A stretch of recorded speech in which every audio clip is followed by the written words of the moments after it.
Hi guys, so I'm making this because I had a couple parents who were struggling to get on Brain Pop today, Brain Pop Junior I should say, and I just want to make it as easy as I can. So if you go to Google, and this is if your logins weren't working or if you couldn't figure out how to get onto it, hopefully this will help. If you go to Google, you can see right now up here, I am logged in. If I click that, you see that it's logged in as me.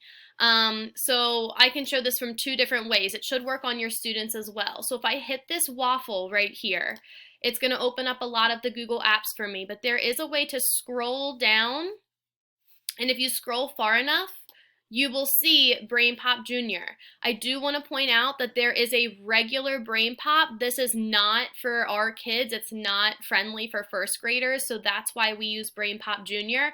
This is where all of their videos are going to come from, and you can click that and it will take you there. So what I'm going to do right now is I'm going to show you that as a student. So this is actually one of our students in first grade. So I am now logged in as her. So I'm going to click her waffle. I'm going to scroll down. She will have the same thing. I'm going to hit Brain Pop Junior. And it's going to take me there. Now it comes up and it says this, and earlier I hit I'm a student and I just X'd out of that option. And then when I searched for the video that was on for math, I know the name of it, so I can just hit that.